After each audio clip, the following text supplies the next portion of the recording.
ಕೀರ್ತಿ office ಕರ್ನಾಟಕಿರವರದು.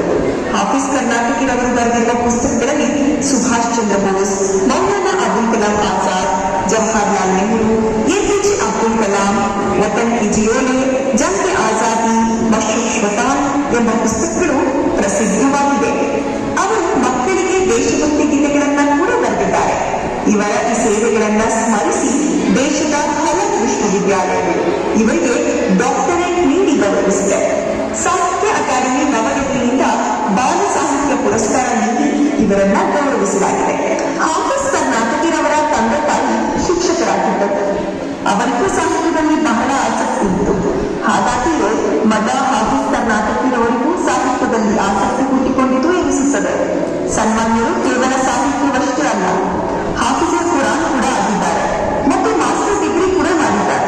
ಎಲ್ಲರ ಪ್ರೀತಿಗೆ ಪಾತ್ರರಾಗಿರುವ ಮಾಹಿರು ಎಲ್ಲಾ ಸಮಾಜದವರ ಪ್ರೀತಿ ಗಳಿಸಿದ್ದಾರೆ. ಹಿರಿಯರು ಎಲ್ಲರೂ ಎಲ್ಲರನ್ನೂ ಪ್ರೀತಿ, ಆದರ, ಗೌರವದಿಂದ ಮಾತನಾಡುವ ಹಾಫೀಸ್ ಕರ್ನಾಟಕಿ ಅವರೆಂದರೆ ಮಕ್ಕಳಿಗೆ ಬಹಳ ಪ್ರೀತಿ. ಮಕ್ಕಳೆಂದರೆ ಇವರಿಗೂ ಕೂಡ ಬಹಳ ಪ್ರೀತಿ.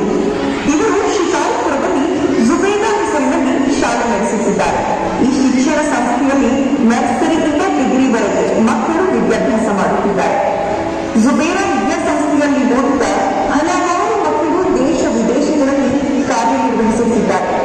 ಡಾಕ್ಟರ್ಗಳಾಗಿ, ಇಂಜಿನಿಯರ್ಗಳಾಗಿ, ಶಿಕ್ಷಕರಾಗಿ ಸಮಾಜಕ್ಕೆ ಸೇವೆ ಸಲ್ಲಿಸುತ್ತಿದ್ದಾರೆ. ಹಾಫೀಸ್ ಕರ್ನಾಟಕಿರವರು ಮಕ್ಕಳ ಜೊತೆಗೆ ಕಾಲ ಕಳೆದು ಅವರ ಭಾವನೆಗಳನ್ನು ಅರ್ಥ ಮಾಡಿಕೊಂಡು ಕವನಗಳನ್ನು ಬರೆಯುತ್ತಾರೆ. ಮಕ್ಕಳ ಸಾಹಿತ್ಯದಲ್ಲಿ ಹೀಗೆಯೇ ಪರಿಣಿತಿಯನ್ನ ಕೂಡ ಪಡೆದಿದ್ದಾರೆ. ಮಕ್ಕಳು ಕೂಡ ಇವರನ್ನ ತುಂಬಾ ಪ್ರೀತಿಯಿಂದ ಕಾಣುತ್ತಾರೆ. ಇವರು ಬರೆದ ಕವಿತೆಗಳನ್ನ ವಯಸ್ಸಿನ ಆತಂಕವಿಲ್ಲದೆ ಜನ ಮೆಚ್ಚುಗೆಯಿಂದ ಓದುತ್ತಾರೆ. ಹಾಫೀಸ್ ಕರ್ನಾಟಕಿರವರು ಮಕ್ಕಳ ವಿಶೇಷ ತರಬೇತಿಗಾಗಿ ಬಸವೆಯ ಆಫೀಸ್ ಎಂಬ ಸಂಸ್ಥೆ ಕೂಡ ಸ್ಥಾಪನೆ ಮಾಡಿದ್ದಾರೆ. ಮಕ್ಕಳಲ್ಲಿ ಸಾಹಿತ್ಯ ಮತ್ತು ಕವನಗಳ ಆಸಕ್ತಿ ಮೂಡಿಸಲು ಮಕ್ಕಳಿಗೆ ಪುರಸ್ಕಾರಗಳನ್ನು ಸಹ ಮಾಡುತ್ತಾ ಬಂದಿದ್ದಾರೆ.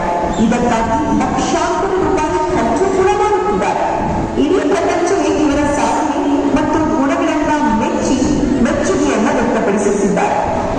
ಇವರ ಈ ಸಾಧನೆಗಳನ್ನ ನೋಡಿ ಶಿಕಾರಿಪುರದ ಜನ ಇವರನ್ನ ಅಧ್ಯಕ್ಷರನ್ನಾಗಿ ಆಯ್ಕೆ ಮಾಡಿಕೊಂಡಿದ್ದಾರೆ.